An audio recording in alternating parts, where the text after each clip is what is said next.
बजरंगबली की एक मूर्ति बोलने वाली थी। सही सुना आप लोगों ने। पूरी दुनिया में एकमात्र ऐसी मूर्ति आज के टाइम हमारे भारत देश में होती जहां के मंदिर की मूर्ति बोलती है। दोस्तों, अगर ऐसा हो जाता ना तो दुनिया के किसी भी तीर्थ स्थल में लोग बाद में जाते, पहले यहां पर आते। करोड़ों की तादाद में यहां पर लोगों की भीड़ लगी रहती और इस दुनिया का नक्शा आज कुछ और होता, क्योंकि यहां पर एक ऐसा मंदिर होता जहां पर बजरंगबली की मूर्ति स्वयं अपने भक्तों से बात करती। लेकिन समय कुछ और चाहता था, ईश्वर कुछ और चाहता था, और वही हुआ जो समय और ईश्वर ने चाहा। दोस्तों, आज के इस वीडियो में मैं आप सभी लोगों के सामने लेकर आ गया हूं गुजरात के सारंगपुर में स्थित कष्टभंजन हनुमान के मंदिर के बारे में एक जानकारी जो इतनी ज्यादा हैरान कर देने वाली है ना कि आप लोग बहुत ज्यादा चौंक जाएंगे। आप सभी लोगों को, बहुत सारे लोगों को यह पता होगा कि गुजरात के सारंगपुर में बहुत फेमस मंदिर है कष्टभंजन हनुमान जी का। लेकिन क्या आप लोग ये जानते हैं कि यहाँ की मूर्ति बोलने वाली थी? इस मूर्ति की स्थापना स्वामी गोपालानंद ने किए थे। दरअसल जब स्वामी जी ने इस मूर्ति की स्थापना किए थे तो उनके मन में बस एक ही बात थी कि दुनिया में अगर किसी भी इंसान को भूत बाधा या प्रेत बाधा हो और वो इस मंदिर के अंदर प्रवेश करे तो उसकी भूत बाधा ठीक हो जाए। और ऐसा होता भी है। मैं कहानी सुनाऊंगा तब आप लोगों को पता चलेगा कि भाई कैसे भूत बाधा ठीक होती है और वो कौन सी सच्ची हैरान कर देने वाली कहानी है जो यहाँ पर आने के बाद एक परिवार की जान बच गई थी। वो मैं बाद में बताऊंगा, पहले मैं हिस्ट्री बता रहा हूँ।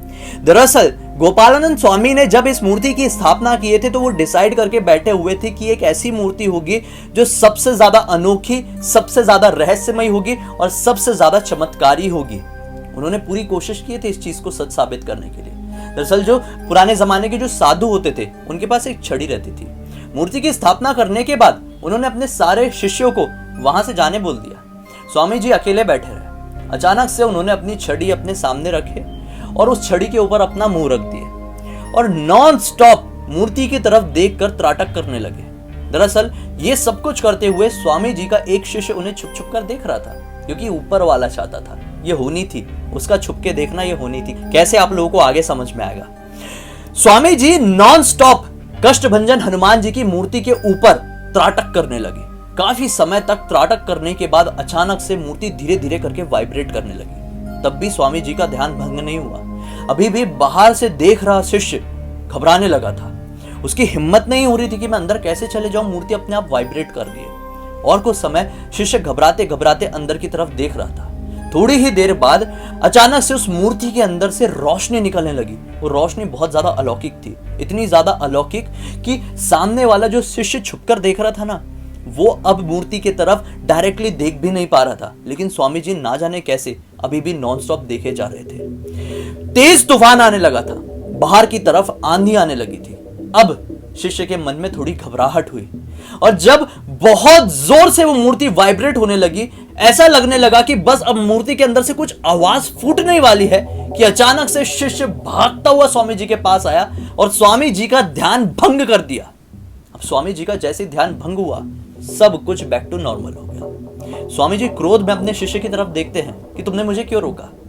अगर नहीं रोका होता तो यह मूर्ति इस दुनिया की सबसे ज्यादा अनोखी और चमत्कारी मूर्ति होती। अगर तुमने नहीं रोका होता तो यहां पर भविष्य में कोई भी इंसान आता तो वो स्वयं अपने ईश्वर से बात कर सकता था। तुमने बहुत बड़ी गलती की।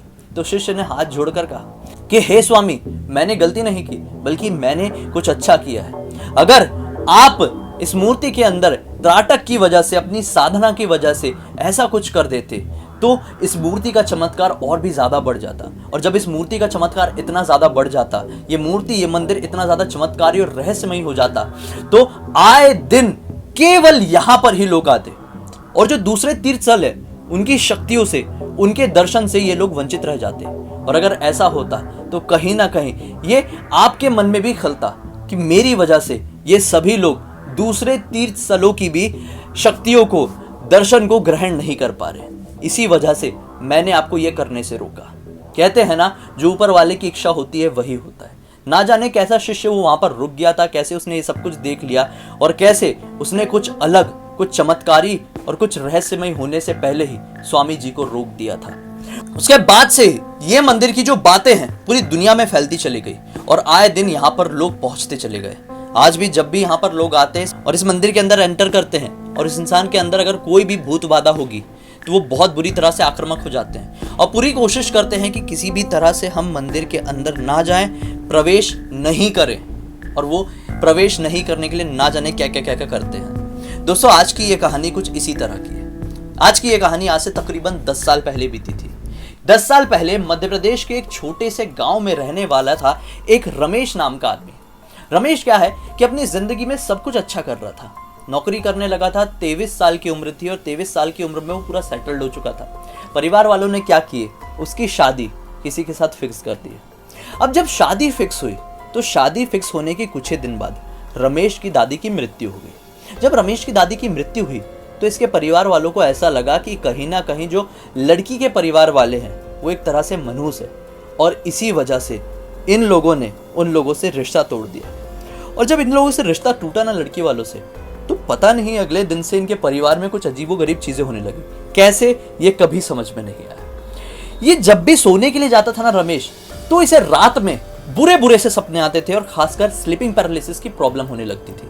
यानी कि इसको ऐसा लगता था कि मैं उठ चुका हूं लेकिन मैं उठा नहीं हूं। मतलब समझ रहे हैं आप लोग, आपके साथ भी कभी ऐसा होता होगा कि आप लोग सो रहे होते हैं और आपको ऐसा लगता है कि मुझे सब कुछ सुनाई और दिखाई दे रहा है, लेकिन मैं चाह कर भी अपने हाथ पैर नहीं ला पा रहा हूं। और अचानक से आपके चेस्ट में एक प्रेशर सा फील होता है और आपको ऐसा लगता है बस मेरी जान निकल जाएगी, कैसे भी करके मुझे अपने हाथ को हिलाना है। और फिर आप कोई भगवान का, ऊपर वाले का नाम लेते हैं और फिर आप हिल पाते हैं। यही वाली प्रॉब्लम रमेश को शादी टूटने के कुछ दिन बाद से होने लगी। ये प्रॉब्लम बढ़ती ही जा रही थी और ये प्रॉब्लम अब दूसरा रूप ले चुकी थी। अमावस की रात आई। अमावस की रात ना जाने कैसे रात के तकरीबन 2:30 बजे के आसपास रमेश के कमरे से जोर जोर से चीखने की आवाजें आती है। रमेश के कमरे में जब भागते हुए दूसरे लोग पहुंचते हैं तो ये पाते हैं कि रमेश प्रेशर से अपना गला दबा रहा है, और इतनी जोर से गला दबा रहा है कि उसका चेहरा पूरा लाल पड़ चुका है।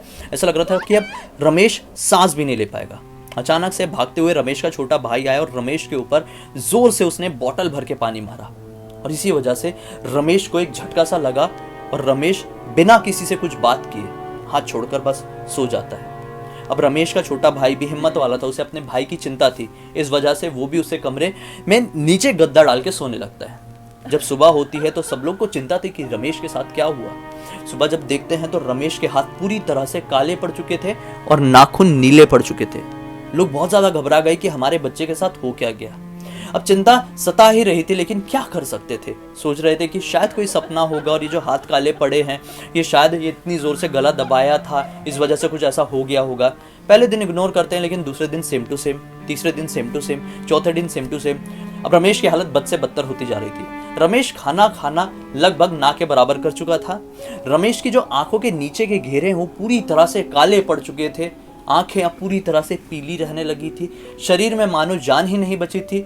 नाखून और भी ज्यादा नीले पड़ते जा रहे थे। और रोज रात रात में रमेश इतनी जोर जोर से चिल्लाता था ना कि उसकी वजह से उसकी आवाज जो है वो पूरी तरह से गायब भी होने वाली थी।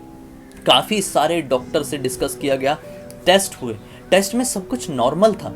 परिवार वालों को समझ में ही नहीं आ रहा था कि इतने सारे डॉक्टर्स फेल कैसे हो रहे हैं। ये लोगों ने बड़ी बड़ी जगह जाकर चेकअप कराए, वेल सेटल्ड लोग थे ना इस वजह से, लेकिन कहीं से कोई सॉल्यूशन नहीं मिला। रमेश के पिताजी बहुत ज्यादा परेशान थे और एक दिन उन्हें ऐसा लगा कि अब हम बिना वजह के ही अपने इतने प्यारे बच्चे को, इतने मेहनती बच्चे को खो देंगे। रोने लगे थे और अचानक से रात में तकरीबन 11:30 बजे के आसपास उनका मोबाइल बजता है। फोन उठाते हैं और सामने से कोई कहता है कि अरे हम लोग कल कष्टभंजन हनुमान जी के मंदिर जा रहे हैं, तुम लोगों ने अपनी ट्रेन की बुकिंग की है कि नहीं। अब यहाँ से कहते हैं कि क्यों तुम क्यों जा रहे हो, क्योंकि इनको समझ में नहीं आया कि सामने वाला बोल कौन रहा है, क्या बोल रहा है, और इनने बस ऐसी बोल दी क्यों तुम क्यों जा रहे हो। तो सामने वाले ने बोला, अरे तुम्हें पता नहीं है कि हमारी बुआ जी के ऊपर प्रेत बाधा लगी हुई है और वो रात में अजीब अजीब सी वियर्ड सी एक्टिविटीज कर रही है। तुम कौन बोल रहे हो, तुमको समझ में नहीं आ रहा है कि अरे तुम तो हमारे चचेरे भाई ही हो ना। तब सामने से रमेश के पिताजी कहते हैं कि नहीं, मैं तो चचेरे भाई, मतलब आप कौन बोल रहे हैं। सामने वाला फिर अपना कुछ नाम बताता है। इधर रमेश के पापा कंफ्यूज कि आदमी कौन था भाई। दरअसल ये एक रॉन्ग नंबर था जिसने किसी और को फोन करने की बजाय बाय चांस रमेश के पिताजी को फोन कर दिया था, और फोन में बाय मिस्टेक या फिर बाय किस्मत कह लो ये बता दिया था कि हम लोग कष्टभंजन हनुमान जी के मंदिर जा रहे हैं, बुआ जी को भूत प्रेत की बाधा है, इस वजह से। अब ये फोन कट जाता है और अब जब जैसे रमेश के पापा को समझ में आता है कि अभी अभी क्या हुआ, ये किसका फोन था, वो तुरंत ही अपनी पत्नी से डिस्कस करते हैं। पत्नी बोलती है कि एक बार कॉल बैक कीजिए और उनसे पूछिए। रमेश के पापा तुरंत कॉल बैक करते हैं, लेकिन फोन का जवाब नहीं आता है, फोन स्विच ऑफ था। ये लोग बहुत हैरान, और वहीं पर अचानक से रमेश की माँ ये कहती कि शायद कि ऊपर वाले का कुछ इशारा था, जितनी जल्दी हो सके बुकिंग करो ट्रेन की, हमें जाना है गुजरात में कष्टभंजन हनुमान मंदिर। बस एक हफ्ते बाद की इनकी बुकिंग मिल जाती है और ये लोग पहुंच जाते हैं हनुमान मंदिर। वहां पर जैसे ही मंदिर की सीमा के अंदर इसका पैर रखा गया था ना, तो बहुत ज्यादा आक्रामक हो गया था और अपने बाल वाल खींचने लगा था और अलग सी आवाज में चिल्ला रहा था कि मुझे नहीं जाना है मंदिर के अंदर, मुझे नहीं जाना है। वो अपने पिताजी और माताजी को भी गंदी गंदी गालियां देने लगा था।